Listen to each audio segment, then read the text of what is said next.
Friends, welcome to my YouTube channel go for success.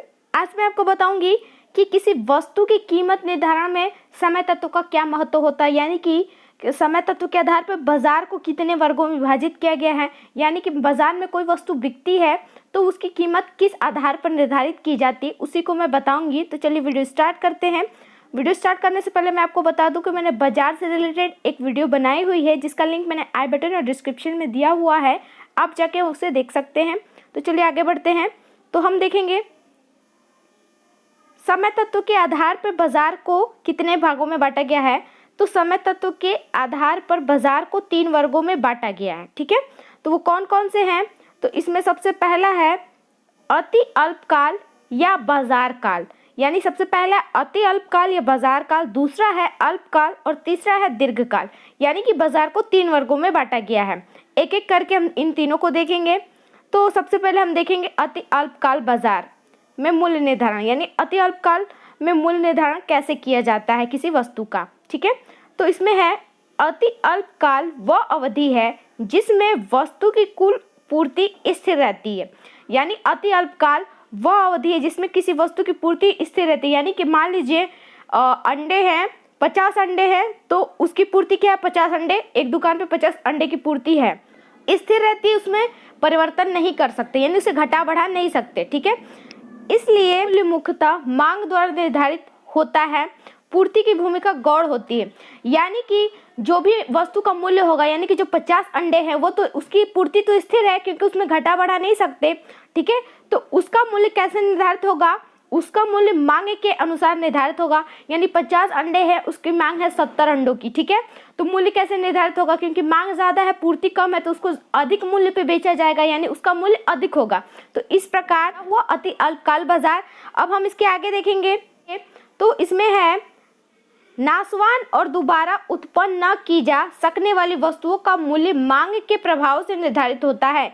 यानी कि जो वस्तुएं जल्दी खराब हो जाती है, जल्दी नष्ट हो जाती है, जिनकी पूर्ति जल्दी नहीं की जा सकती, दैनिक जरूरत की जो वस्तुएं होती हैं, उनका मूल्य कैसे निर्धारित होता है? मांग के अनुसार। यानी कि मांग जितनी अधिक होगी उस वस्तु का मूल्य उतना ही अधिक होगा। ठीक है, तो अति अल्पकाल के मूल्य को बाजार मूल्य कहते हैं। यानी कि अति अल्पकालीन में बाजार का जो मूल्य होता है उसको बाजार मूल्य कहते हैं, और इसको दैनिक बाजार भी कहते हैं।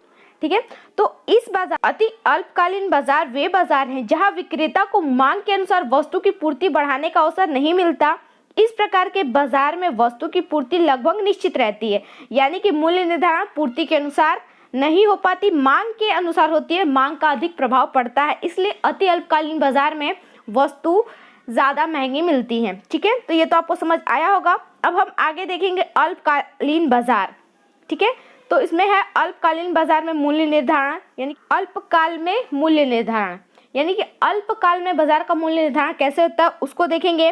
तो है इसमें अल्पकाल में उत्पादों को इतना समय मिल जाता है कि वह वस्तु की मांग बढ़ने और वर्तमान उत्पादन को अधिक गहनता के साथ उपयोग करके वस्तु की पूर्ति में सीमित मात्रा तक वृद्धि कर सकता है। यानी कि अल्पकालीन बाजार होता है जिसमें विक्रेता को इतना तो समय मिल ही जाता है कि वो वस्तु की पूर्ति कुछ बढ़ा सकता है, परंतु उसमें पूर्ण रूप से मांग के अनुसार नहीं कर सकता है। मान लीजिए 100 पैकेट दूध है। ठीक है, तो 100 पैकेट दूध की पूर्ति है किसी दुकानदार के पास, और उस वक्त ग्राहक आ गए और उनकी मांग हो गई 150 पैकेट दूध की। ठीक है, तो वो क्या कर सकता है कि उसके पास इतना समय होगा कि क्या करेगा, 10-20 पैकेट और ले आएगा, लेकिन वह मांग के अनुसार पूर्ति नहीं बढ़ा सकता, मतलब थोड़ा बहुत चेंज कर सकता है। यानी उसके पास 100 पैकेट है तो क्या करेगा, 10, 20, 30 कहीं से भी ला सकता है, लेकिन पूर्ति नहीं, जितनी मांग है उतनी उसकी पूर्ति नहीं कर सकता। तो इस प्रकार क्या है कि अल्पकाल बाजार में भी मांग के अनुसार पूर्ति को थोड़ा बहुत बढ़ाया घटाया जा सकता है, लेकिन उसको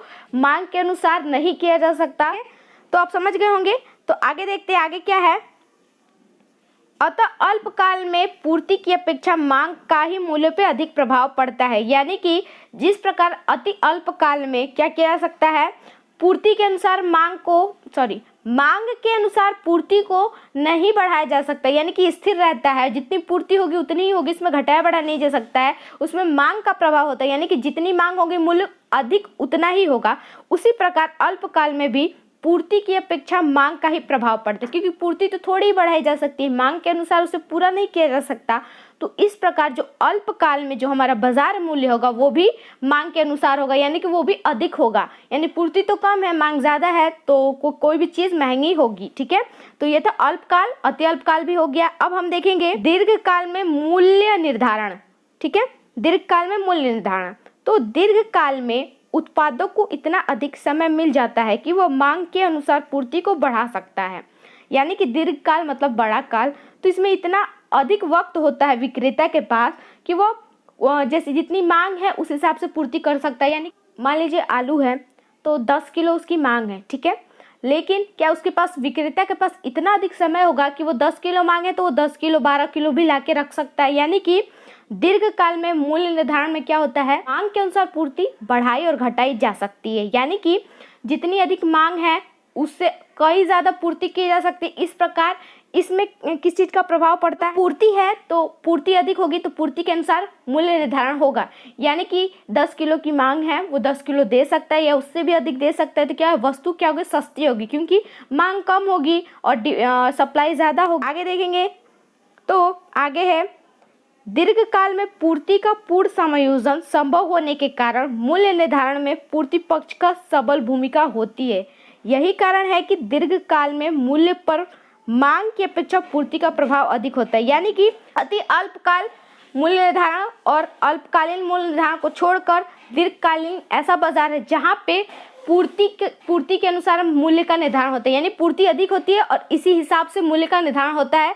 दीर्घकालीन बाजार में कोई भी वस्तु बहुत सस्ती मिल जाती है आपको, लेकिन अति अल्पकालीन बाजार और अल्पकालीन बाजार में निर्धारण अधिक होता है मांग के अनुसार। यानी कि मूल्य का निर्धारण मांग के अनुसार किया जाता है। तो ये आपको समझ में आ गया होगा अति अल्पकाल और अल्पकाल और दीर्घकाल में मूल्य निर्धारण कैसे किया जाता है। ये बहुत ही इंपॉर्टेंट था, इससे भी रिलेटेड मैं और वीडियोस बनाऊंगी। अगर आपको ये वीडियो अच्छा लगा हो तो प्लीज़ इस वीडियो को लाइक और मेरे चैनल को सब्सक्राइब जरूर कीजिएगा। साथ ही साथ बेल आइकन प्रेस कर दीजिएगा जिससे आपको मेरी वीडियोस की नोटिफिकेशन